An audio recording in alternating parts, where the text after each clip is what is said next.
Morning students, I am Aruna Tiwari, your English teacher. So today we will read from the English grammar book. So open your book, open chapter 10. So have you completed your tense homework, that is chapter 9? So complete it fast and send it to me. So चलिए आज हम पढ़ते हैं chapter 10 adverbs. Adverbs क्या होता है? Describing verbs लिखा हुआ है इसमें. आप चैप्टर का नाम पढ़िए. डिस्क्राइबिंग वर्ब का मतलब हुआ कि हम वर्ब मतलब क्रिया को जो डिस्क्राइब करता है उसे जो बताता है. तो adverbs are the words that add meaning to verbs. तो एडवर्ब वो वर्ड्स होते हैं जो कि वर्ब के साथ जो क्रिया होती है जो हम करते हैं उसके मीनिंग में ऐड होते हैं.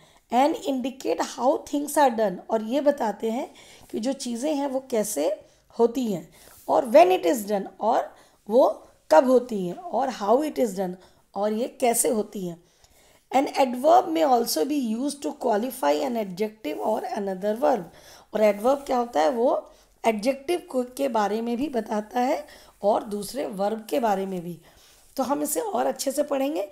एडवर्ब का मतलब ही है जो कि वर्ब के साथ ऐड होता है, उसके साथ जुड़ता है. जैसे कि एन एडवर्ब में शो. एडवर्ब हमें क्या दिखाता है? Time, place, manner, reason, degree, affirmation and negation. तो एडवर्ब हमें क्या बताता है? समय बताता है, जगह बताता है, और मैनर वो किस तरीके का है, क्या उसके कारण है, और वो किस लेवल तक है, क्या डिग्री है. अफर्मेशन का मतलब होता है हाँ, और नेगेशन का मतलब होता है नहीं. जिन सवालों का जवाब हम हाँ में देते हैं या नहीं में देते हैं. तो एक जैसे एग्जाम्पल है, my uncle drives his taxi carefully. तो मेरे अंकल जो हैं वो टैक्सी चलाते हैं, ड्राइव्स केयरफुली, बहुत ध्यान से. रामू सिंग स्वीटली. रामू गाना गाता है कैसा? Sweetly. The meter run slowly. Meter कैसे चलता है? स्लोली, धीरे धीरे. तो ये जो वर्ड्स हैं केयरफुली, स्वीटली, स्लोली, ये जो है ये एडवर्ब है. ये क्या करते हैं?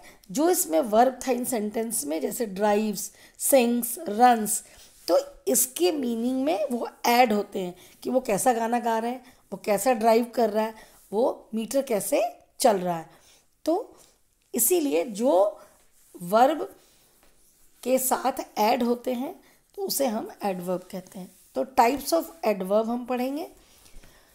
तो 7 टाइप्स के एडवर्ब होते हैं. पहला adverb of manner. It indicates the way in which something happens. तो ये हमें बताता है कि जो किस तरीके से चीज़ें होती हैं, तो उसे हम एडवर्ब ऑफ मैनर कहते हैं. जैसे द बॉय लाफ्ड लाउडली. बच्चा जो है वो हंस रहा है, लड़का जो है वो हंस रहा है. किस तरीके से? लाउडली मतलब ज़ोर से. तो लाउडली जो है ये एडवर्ब ऑफ मैनर है. ही रैन स्विफ्टली. वो दौड़ रहा है बहुत आराम से, स्विफ्टली. तो स्विफ्टली जो है ये एडवर्ब ऑफ मैनर है. तो देखिए रैन के साथ स्विफ्टली ऐड हुआ है. रैन वर्ब है, स्विफ्टली एडवर्ब है. वर्ब के मीनिंग को ये वर्ड और बढ़ाते हैं कि वो किस तरीके से दौड़ रहा है, वो किस तरीके से हंस रहा है. स्लोली, लाउडली, सॉफ्टली, तो लाउडली. तो ये जो है वर्ब के साथ ऐड हो जाते हैं ये वर्ड्स, तो इसे हम कहते हैं एडवर्ब. दूसरा आता है adverb of place. It indicates the place where something happens. तो ये हमें ये बताता है कि जो हो रहा है वो किस जगह पे हो रहा है. ठीक है, उसके प्लेस को बताता है. जैसे कि these trees are found on both sides of road. मतलब ये जो पेड़ हैं वो सड़क के दोनों तरफ पाए जाते हैं. Darshan is walking inside her room. तो दर्शन वॉक कर रहा है कहाँ पे? इनसाइड, अपने रूम के अंदर. तो अंदर जो है और दोनों तरफ, तो ये जो है ये प्लेस हो गए. फिर आता है adverb of time. It indicates the time when something happens. तो ये हमें वो समय बताता है जब वो काम हो रहा होता है. तो जैसे कि he will reach on time. वो पहुंचेगा समय से, on time. He goes to office regularly. वो ऑफिस रोज जाते हैं, रेगुलरली. तो ये हो गया एडवर्ब ऑफ टाइम. तो आप इसे अच्छे से एक बार रीड करिएगा, और अगर समझ में नहीं आएगा तो मैं फिर से आपको बताऊंगी.